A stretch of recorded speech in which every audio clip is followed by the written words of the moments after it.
The bill to make everyone who buys a gun at a gun show in New Mexico go through a background check is now on the way to the state Senate. It passed the House yesterday. This bill is getting a lot of attention, but part of it that is not getting a lot of attention is the part that is meant to keep guns out of the hands of people who are mentally ill. It would require the courts to tell the FBI about people found to be mentally ill and have their names put on a national database.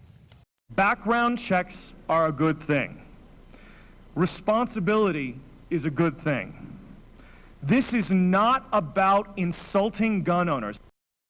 But some folks say the bill does not do enough because there are thousands of people who are mentally ill who would never end up in court. Now, you should know Governor Susana Martinez says if the bill stays the way it is, she will sign it if it reaches her desk. Albuquerque City Councilors are going to be getting together to talk about the gun show bill today. City Councilors Isaac Benton and Don Harris will be holding a press conference this afternoon to talk about the new gun legislation and what this means for Albuquerque. We'll be there to hear what they have to say and have more for you later today.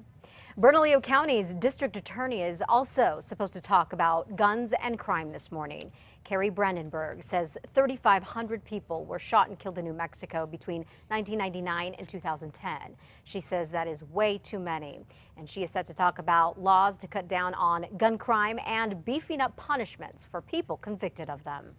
Driver's licenses for illegal immigrants will be the talk in Santa Fe today, including two new bills to compromise on this very controversial issue. One bill would make two kinds of licenses. One of them would meet the federal government's rules for the Real ID Act, so you could use a license to get on a plane and go into federal buildings. It would be for U.S. citizens and foreign nationals. The other license would not meet the federal government's rules. It would not be for all illegal immigrants, just those who were brought here when they were kids. Governor Susana Martinez does not want any illegal immigrants, period, to get licenses, but she says this is a reasonable compromise.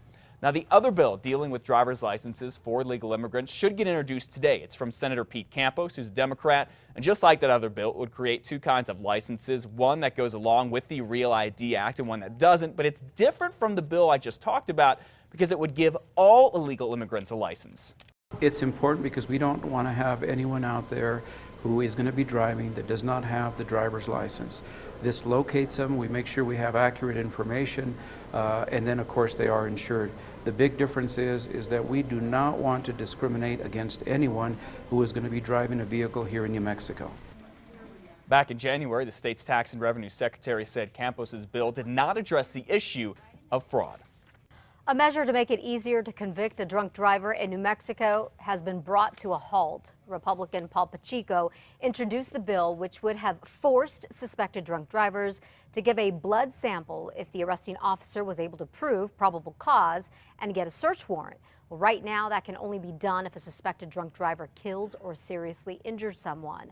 The bill was tabled in committee with a 3-2 vote. A bill that has passed the state house gives everyone more advance notice about public meetings. The measure requires public bodies like school boards, county commissions, and state agencies to make their agendas public 3 days in advance. Currently, they're required to give just 24 hours notice. The bill now goes to the Senate.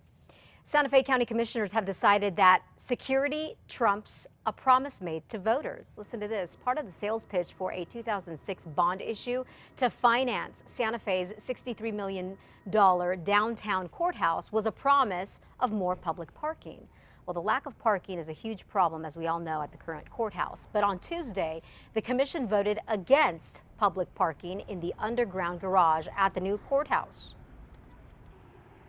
If we had public parking underground, that is where the sheriff is going to drop off those who are either convicted or those who are charged with crimes. There's going to be family members, there's going to be witnesses. You're going to have a mix, and there's bound to be some angry exchanges.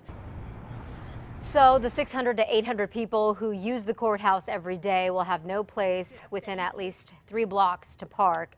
This is the latest in a series of problems that have plagued the controversial project.